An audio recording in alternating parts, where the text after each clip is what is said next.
Джак сделал первый автомобиль, который вызывает положительные первые впечатления о нем, когда ты его видишь, приходишь в салон, и он реально приятно удивляет.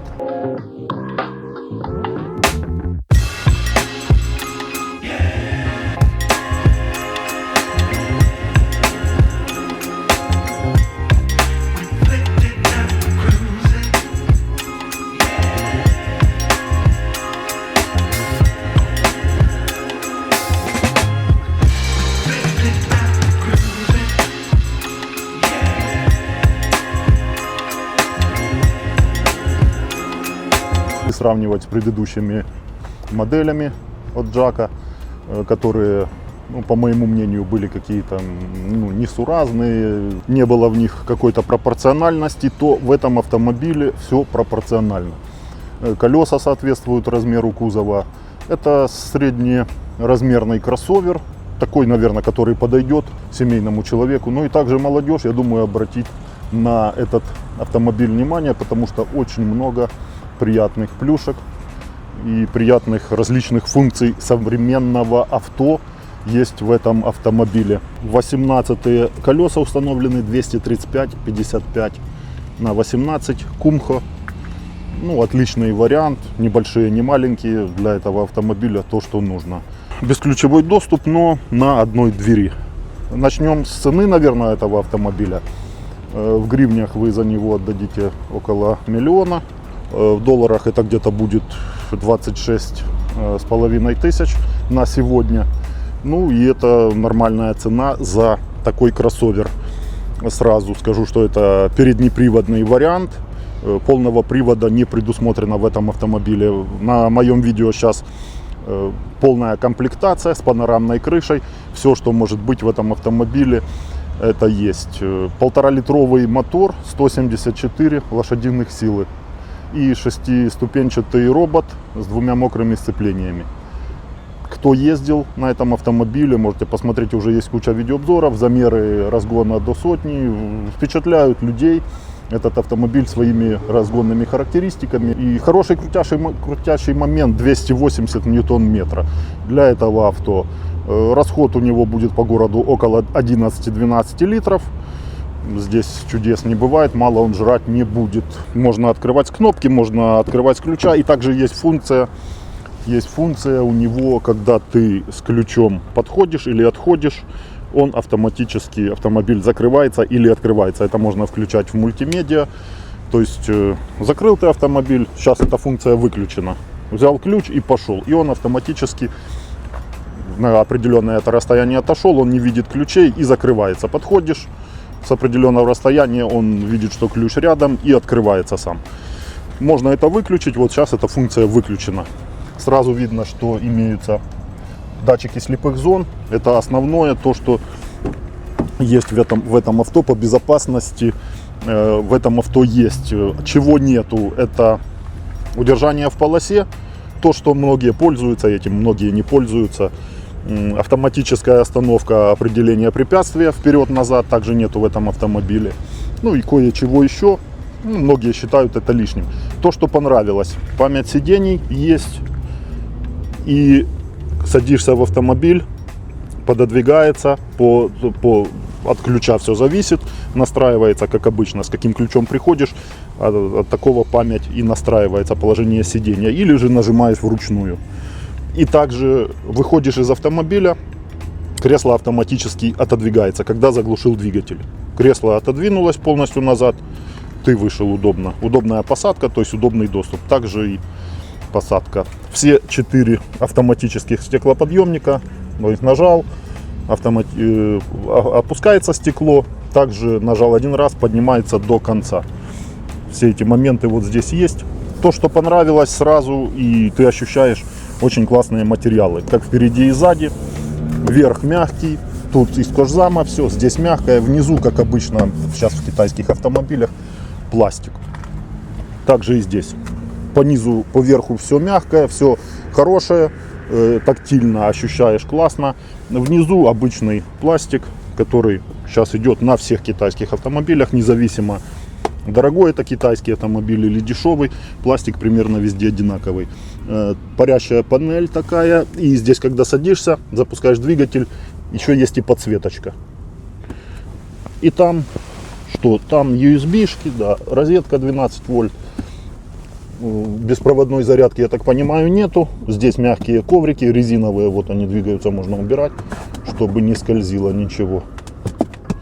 Все как бы предусмотрено. И то это авто, ну вот когда ты садишься на него, видишь, что именно в этой модели Жак уже подумали о том, чтобы привлекать внимание к своему авто, чтобы человек пришел, первый раз увидел и захотел его купить. И это реально в этом автомобиле работает. По сиденьям также все регулировки, все возможные.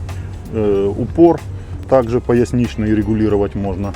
Интересно, вот они бардачок сделали так вот, открывается из двух половин. И что там у нас? Еще и он идет и с подогревом или с охлаждением.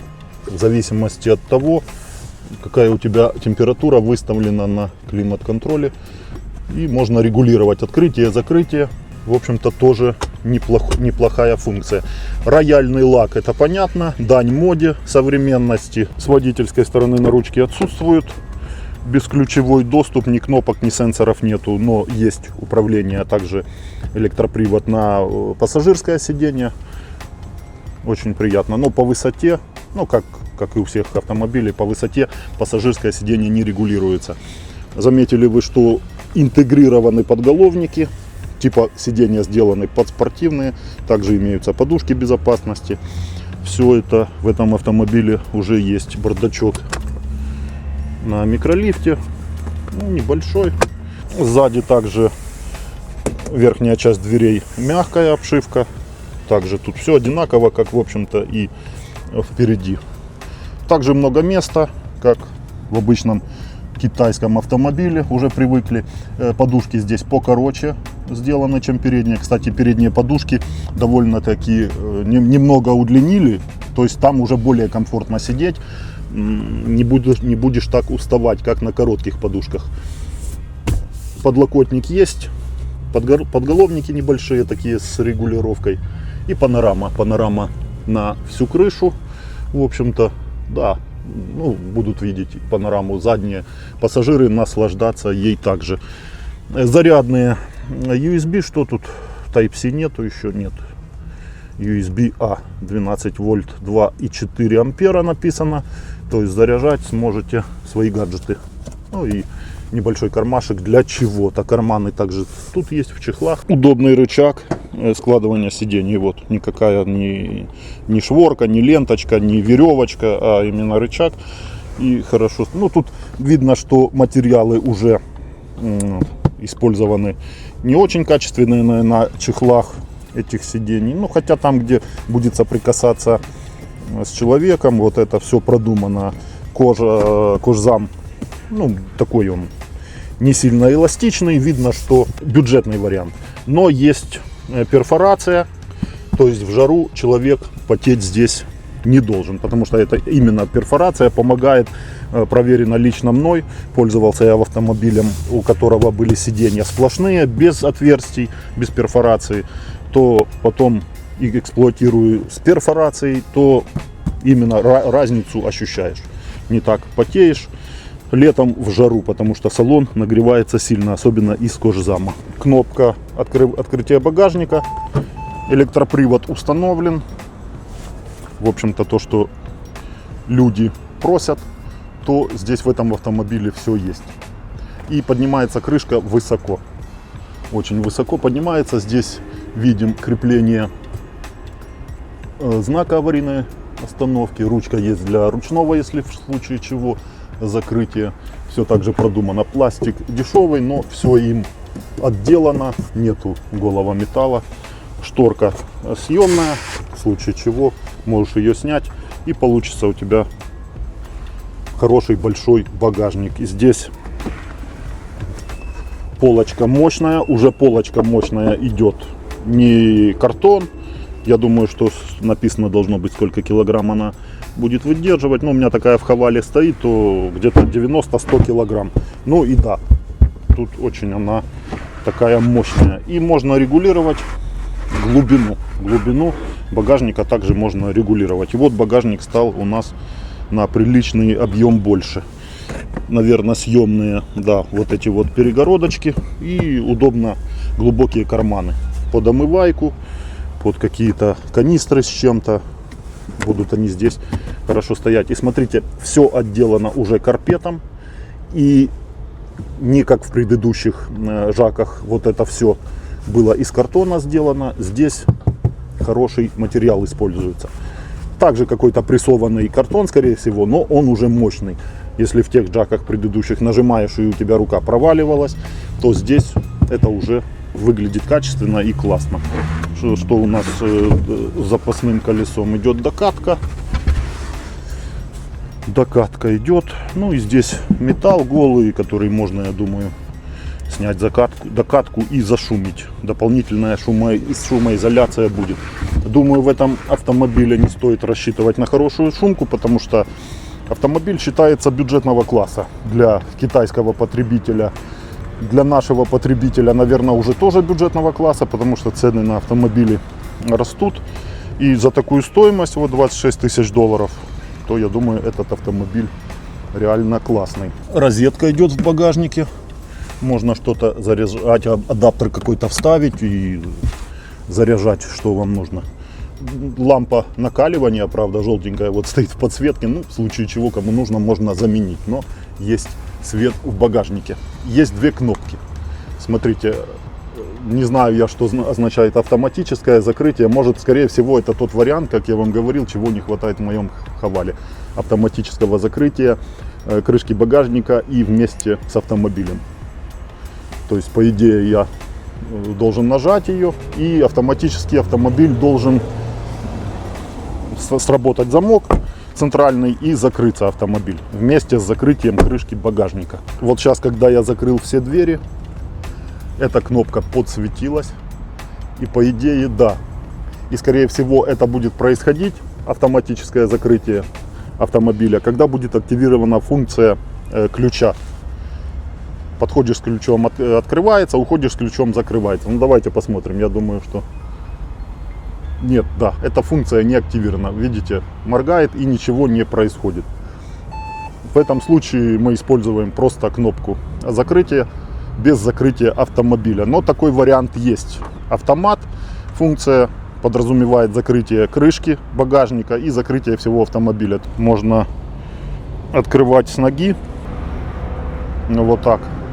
Но закрывать почему-то с ноги не получается. Не знаю, может, должна быть активна эта функция. Вот я пробую. С ноги закрывать не получается. Может, что-то нужно активировать, не знаю. Присел в автомобиль, закрываю двери. Сиденье полностью отодвинуто. Запускаю двигатель. Кнопка старт-стоп. И сиденье пододвигается.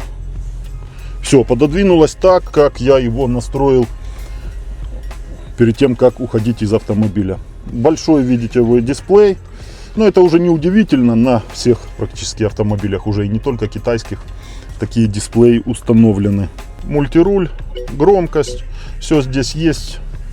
Руль небольшого размера, электроусилитель руля, все классно. Рулевое колесо возвращается, центровку, пожалуйста, вернитесь вправо. Вот такие какие-то есть даже предупреждения, выскакивают, вот. Прикольно. Из необычного такая вот вынесена, повернута под углом к вам панель управления климатом.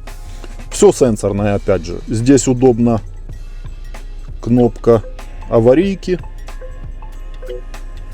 С приятным звуком активируется. Ну и все остальное. Включение климата, выключение производится отсюда.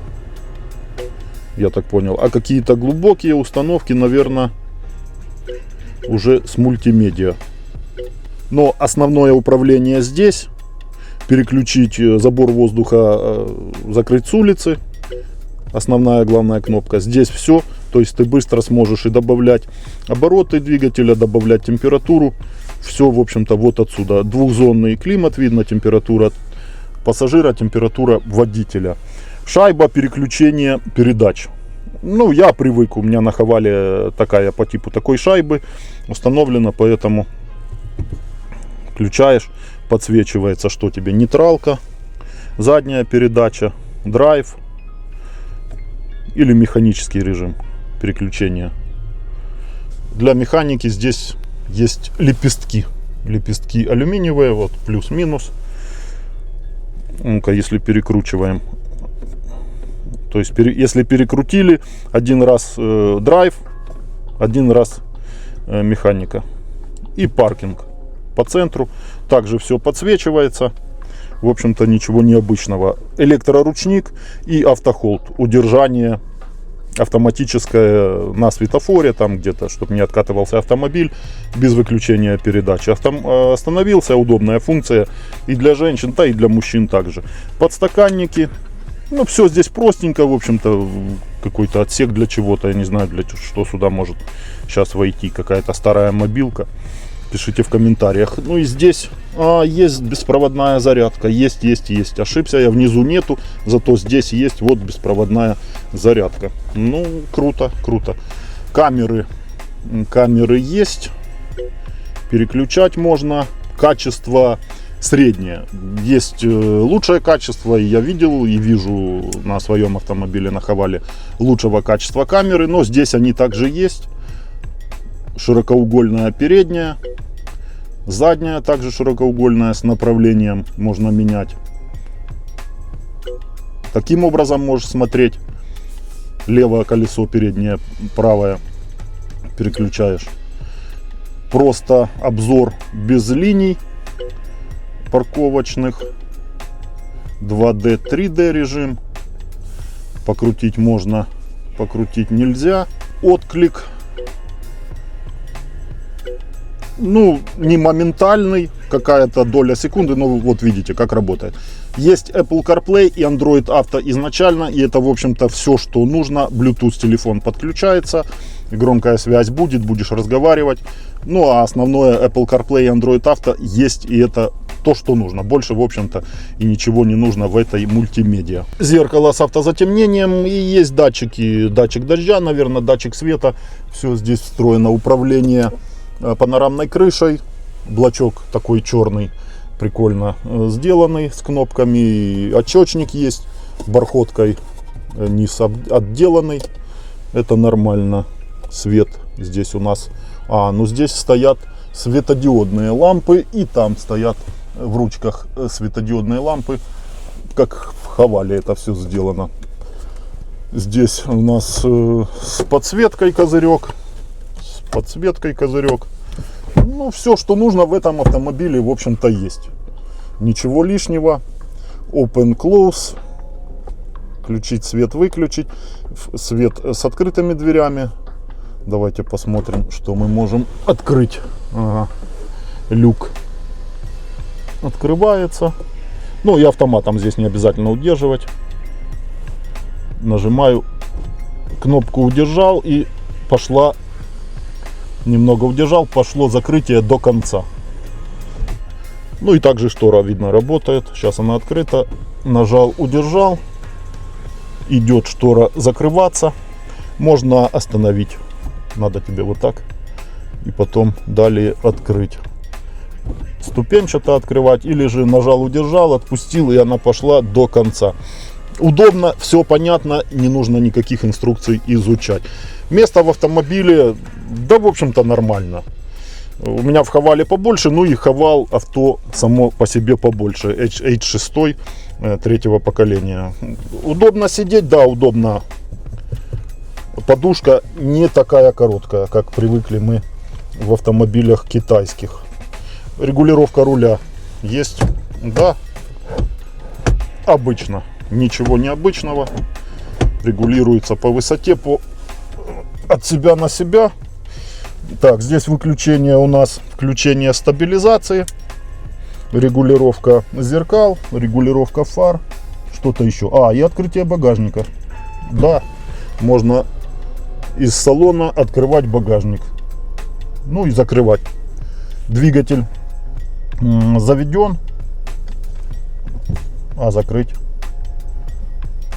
А закрыть нет. А почему? А в Хавале я могу закрывать. А тут надо выходить.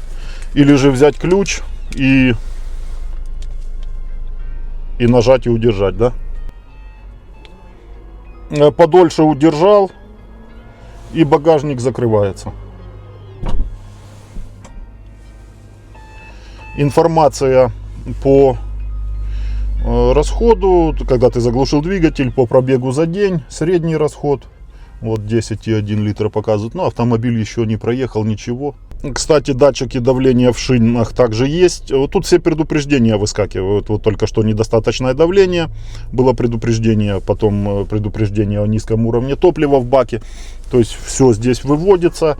Ну, удобно. Руль, ну, немного мешает. Да, как-то вот непонятно, вот, если сразу сел. Но я думаю, что привыкнешь, потом можно руль ниже опустить или сесть ниже. Но как-то немного перекрытие есть.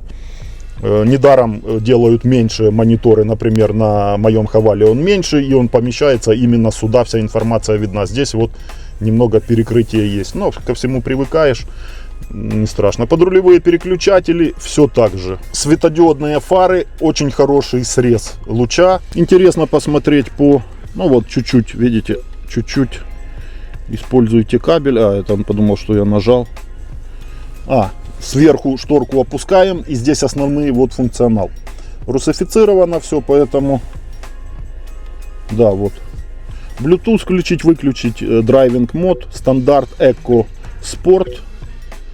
И где у нас оно показывается, только здесь мы видим. Не, здесь вот еще переключается на, вверху информация есть о режиме. В каком режиме автомобиль. Давайте в стандарт поставим, попробуем прокатиться. Здесь все громкости, включение, выключение, если нужно, и активируется на мониторе. Направление можешь менять, климата, обдува, температуру, все здесь вот. Возвращение. Ну так, работает не сильно шустро, мультимедиа, но работает. Здесь вот еще что. Все прописано, все. Атмосферный свет регулировать можно. Различные режимы есть, темы, другой. Вот такое. Если нужно именно атмосферный свет, вот по контуру, по периметру, здесь подсвечивается, где я вам говорил, отсек. Настройка авто, ну интересно, уже залез. Фары сопровождают, закрываешь, светят. Сколько времени можешь выставлять или выключить вообще время задержки и выключения внутренней подсветки. Напольный светильник, логотип из зеркал может светиться какое-то время на асфальт. Видно джак. Автоматическая блокировка, закрытие замка на какой скорости, установить напоминающий звук. Ну вот это, наверное, что здесь напоминает. Или же при закрытии автомобиля сигналит. То есть все это есть. Вот приветствие фар. Вот это приветствие можно выключить, если не хочешь. Вот оно здесь есть. И еще и по времени стоит, сколько приветствовать нужно. Автоматическое опускание стекол при помощи пульта. Автоматическое складывание зеркал заднего вида. Зеркала заднего вида поворачиваются вниз при включении задней передачи. Очень удобно. И есть в этом авто. Это зеркала поворачиваются вниз регулируется, чтобы ты видел задние колеса. Ну и ты там на бордюр, чтобы не наехал. То есть это можно вот включено, но посмотрим, как оно делается. Регулировка яркости задних комбинированных фар. Ничего себе. Ну, все это есть. Переключатель звука обратного хода. Угол открытия электрической задней двери. Можно регулировать поднятие. 100% сейчас стоит. Высоту. Справка по электрической задней двери. Что? Ой-ой-ой. Ну здесь, короче, только залезть. Более чем. Ну, короче, есть два способа установить. Нужно читать. Кому нужно, остановите, почитайте. Автоматически протирать в дождливые дни. Задний очиститель автоматически вытирает при движении задним ходом. Вот. Помощь в обслуживании. Переключатель беспроводной зарядки включить-выключить. Сиденья приветствуют гостей. То есть отодвигаются или же не отодвигаются. Ну, все это есть. Помощь при вождении, контроль слепых зон, помощь задним ходом, предупреждение открытия двери, схема контроля слепых зон, низкое рулевое управление. Не знаю, что это. Ой, ну тут только залезь. Режим вождения, то, что переключали. Настройки прибора. Хотел же я посмотреть, где вот эта функция включения-выключения автоматического запирания авто при уходе с ключом. Ну, может и есть, пишите в комментариях, кто знает. Ну, я думаю, что где-то есть. Но много всего и очень приятно. Не совсем вот привычно, но я думаю, человек привыкнет. Видите, отклик такой туповатый этой мультимедиа. Ну, я думаю, что не часто в ней будешь лазить. Но функций многовато. Для этого авто функций много. То, что нужно, включать-выключать можно, если тебе оно не нужно. Включаю заднюю передачу. Да, зеркала опускаются вниз. Ну, то есть, я так понял, их можно еще настраивать. Активируется, как обычно, камера заднего вида. Ну и сверху еще ты можешь переключать обзор. Я не пристегнулся. Давайте посмотрим, авто поедет или нет, если я не пристегнутый. Ага, пристегните, пожалуйста, ремень. Можно нажать тормоз и отпустить ручник. Но если тебе переехать недалеко, то можно ручник отпустить. Ручник не отпускается, если ты не пристегнул ремень в этом автомобиле. Так. Ну и сейчас он меня будет задалбывать предупреждением, что я не пристегнут. Так, зеркала занимают предыдущее положение. И обычное поведение автомобиля на роботе. Отпускаю газ, потихоньку автомобиль едет. Добавляю газ с небольшой совсем задержкой. Задержка есть. Ну, обычное поведение робота. Вот что Хавал, что Жак примерно одинаково себя ведут.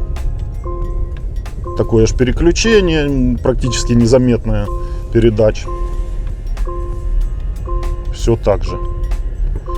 По подвеске ничего не могу сказать, но думаю, что подвеска примерно такая же, как у всех китайских автомобилей. В каких-то моментах вы будете радоваться, как едет авто, но в каких-то моментах, все зависит от дорожного покрытия, вам будет подозрительно, что авто как-то или жестко ведет себя, или же наоборот мягко скачет.